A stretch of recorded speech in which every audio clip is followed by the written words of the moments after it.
Thanks for watching my channel, jfreeman818. If my camera will stop shaking. Okay, there it goes. I'm Julian, and I'm in my basement today. Why am I in my basement? Well, I'm going to show you part of my stash of dehydrated food. Now, why do you want to have dehydrated food? Well, I prepare for any emergency. I'm prepared for anything. So I live in a earthquake-prone environment, also a fire-prone environment. In California. If you're in other parts of the country or other parts of the world, you might live in flooded type areas or hurricane prone or tornado prone type areas.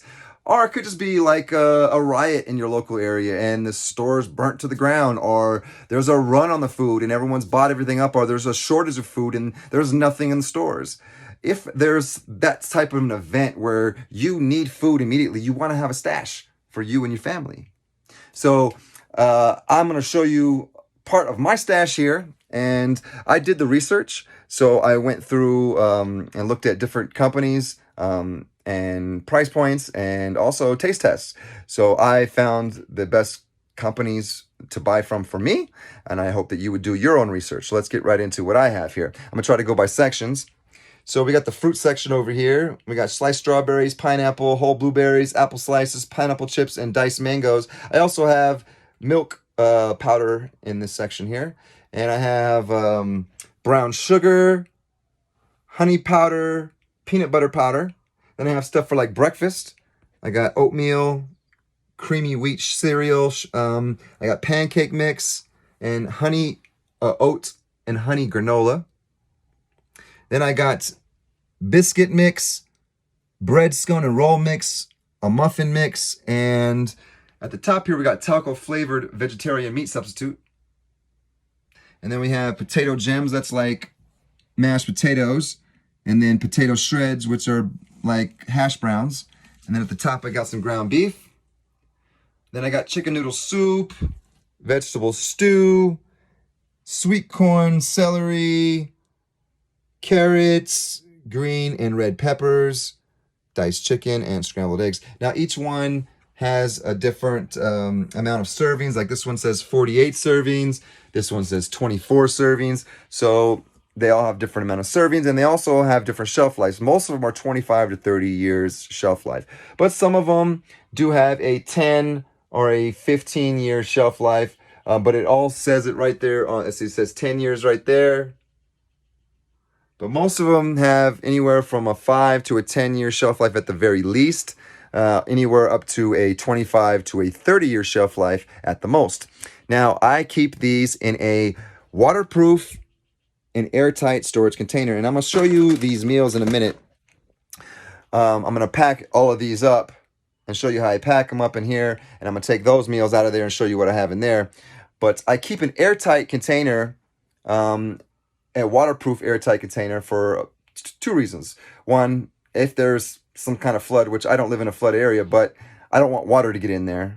Let's say something explodes in here, water gets it everywhere. I don't want water to get in my dehydrated food and ruin it. So I keep it in a watertight container, also airtight, because if there is a fire, and say if it burns the whole house down, obviously I'm just glad to get out with my life. But if it's a part where I can just get the food out without it being harmed from the fire, and maybe there's just smoke in the area, there's no smoke going to get in my airtight container in here. So I have an airtight container like this one here that's going to be sealed up and also locked down, booby-trapped, alarmed, and camered up. And also you have a pit bull like me that's a Marine sniper that is ready for anything. So, prepare yourself. Make sure you have food. Make sure you have water. Make sure you have supplies. So this will last me and possibly one other person for a few months, I would imagine, if we ration out correct. Also with hunting, fishing, foraging, and planting, that prolongs some of your food that you have.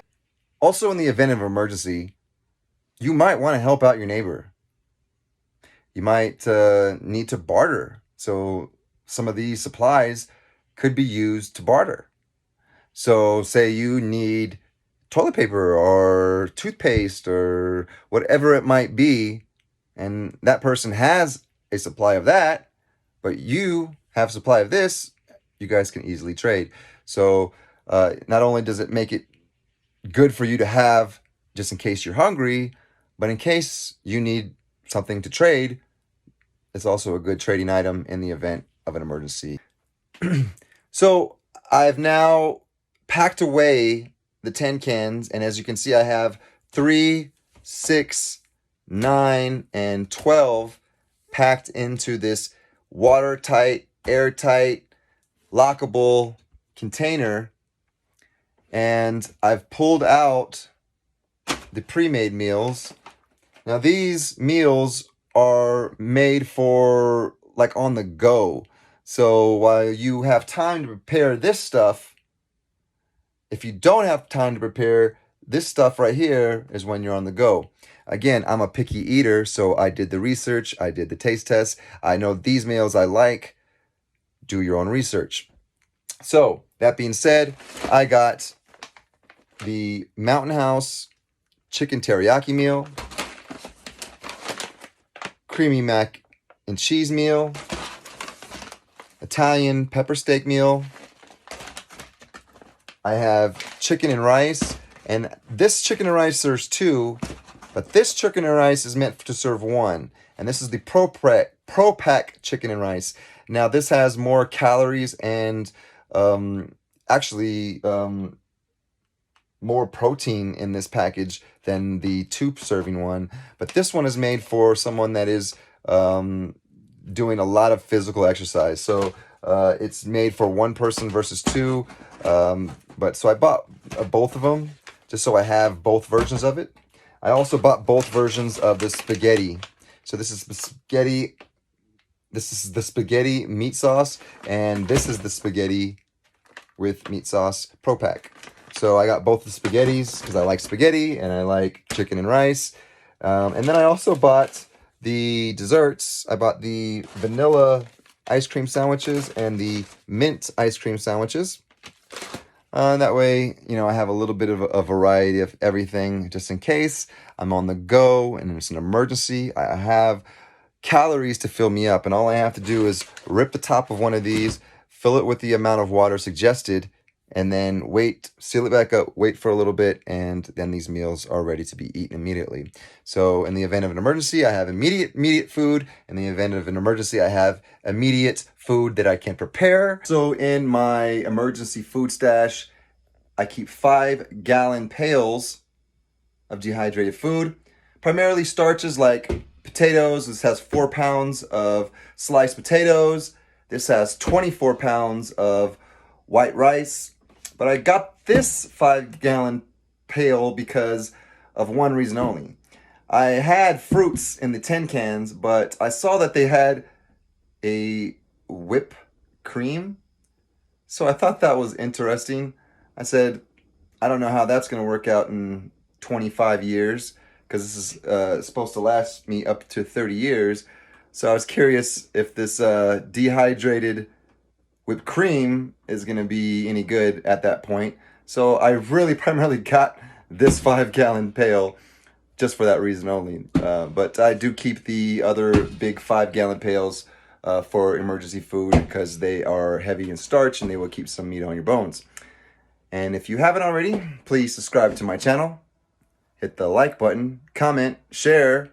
Thanks for watching, and I'll see you next time.